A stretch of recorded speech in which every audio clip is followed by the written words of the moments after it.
Really? Say again? I drove these roads 20 years ago. You? Yes. Yeah. 1993. 1993, yes.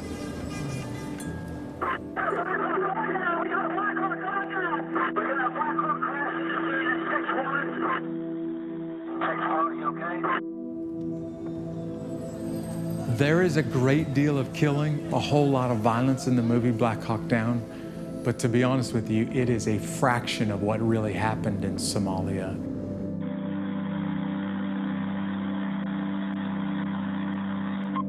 If you look at all the bullet holes around here, most of these are from us. Life and death became a lot less significant for me in Mogadishu. I don't know if that's a piece of me that's still over there. I don't know if that's something that I left there. I don't know if that's just who I am now. I don't know the answer to that.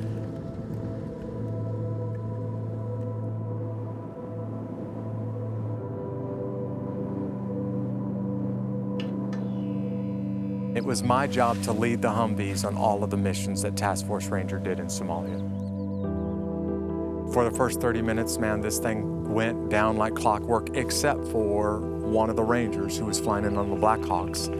Todd Blackburn, when he left the Black Hawk to slide down the rope, he missed the rope and he fell somewhere between 70 and 90 feet from the helicopter.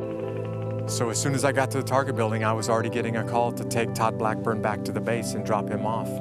And when I turned the corner, I got hit with the most intense enemy gunfire I've ever experienced in my life. In the course of 1 or 2 city blocks, Dominic Pilla was killed behind me, and most of the vehicles were shot to pieces.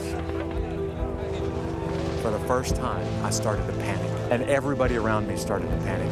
And I was thinking, I know I'm gonna die. When I finally made it back to the airfield, I was surprised that any of us survived. In fact, I took my helmet off and I threw it. I was so angry at what I just went through, threw it across the blacktop.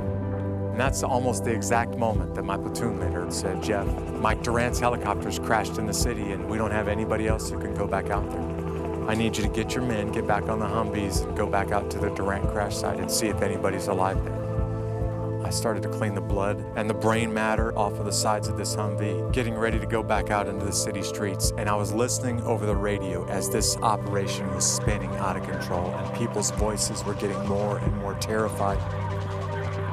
I started thinking about my family. I started thinking, God, I'm gonna die in the next few minutes. Everything inside of me was thinking, don't go back out there.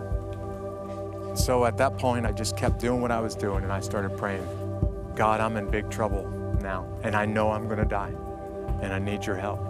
Whatever you want to happen to me tonight, God, I'm putting my life and my future in your hands. It was in an instant, as soon as I said that, I was still totally convinced that I was gonna die. But from that moment, the rest of the night, I didn't fear death at all.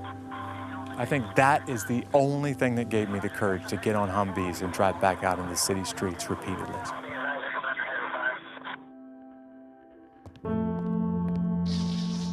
What nobody has done at this point, from Task Force Ranger who was in Somalia, nobody's gone back there. A good friend of mine, Kenny Thomas, who is in Somalia with me, called me out of the blue and said, Jeff, are you interested in going to Somalia? And I was the one telling Kenny, do you realize how dangerous Somalia and specifically how dangerous Mogadishu is? And he said, look, man, I'm willing to go if you're willing to go. I don't feel much emotional difference today than I did flying into Mogadishu 20 years ago. It doesn't feel like it's been that long.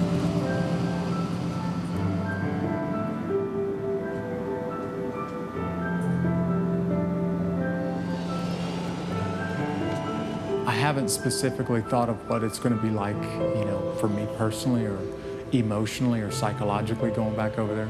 Probably haven't thought about it on purpose. The security supervisor here in Mogadishu for SKA. The situation in Mogadishu is, I can say it's not any better. There's a lot more activity still happening. IEDs, roadside, grenade attack, drive-by shooting is still happening.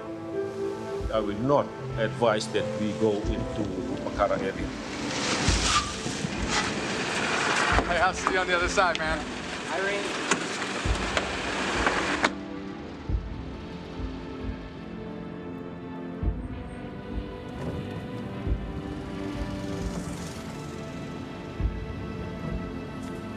Hey, Jeff, do you recognize anything yet?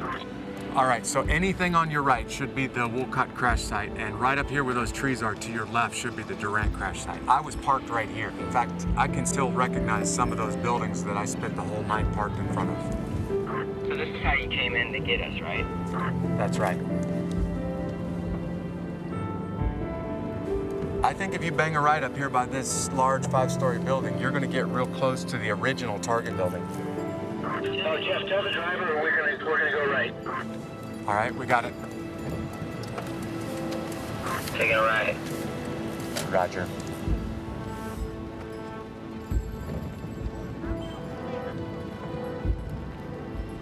Hey, Kenny, you know that we're in the Bacara market right now, right?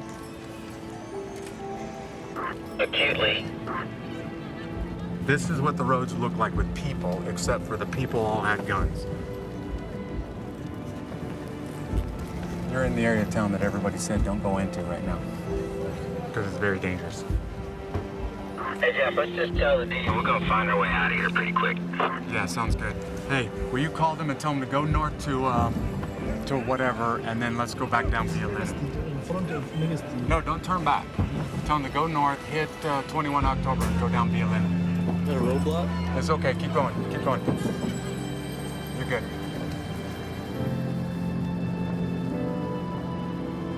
Minnis the building, my house. It is? That's your house? Minnis the building, Yeah. my house. Hey, we did a lot of shooting back here 20 years ago, by your house.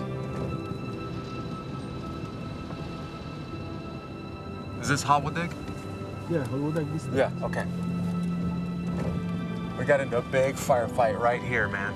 I drove down a narrow alleyway next to the Target building, and then I made a right turn onto that road. And when I made a right turn onto that road, that's where I got hit with about a couple of 100 to 1,000 enemy fighters within a few city blocks.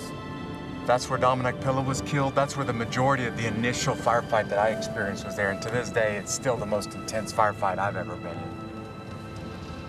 What I remember thinking distinctly when we were driving back into the city the second and third time is, okay, I know I'm gonna die, but I know where I'm gonna spend my eternity.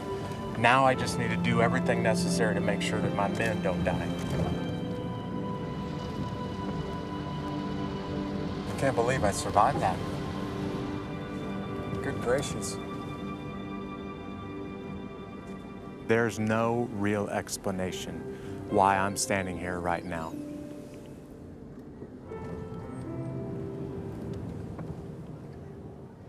Today, driving back through the city streets, I think that's as close as I've come to the feelings of Somalia 20 years ago in Black Hawk Down. And today really, really drove this home for me. When this firefight was over with, a lot of guys were coming up to my little cot saying, you've got something that I don't have. What is it? You were able to do something that I wasn't able to do. I could hear it in your voice over the radio. What is it? I was very calm. I had made peace with God. I was ready to die in the next few moments. And it influenced the way that I fought. And seeing that spot today, where I washed the blood out of the back of the Humvees and where God gave me this sense of peace, has reminded me that death really became less significant to me in Somalia. And I wonder if life and death here on earth became less significant because eternity became so much more real to me in Somalia.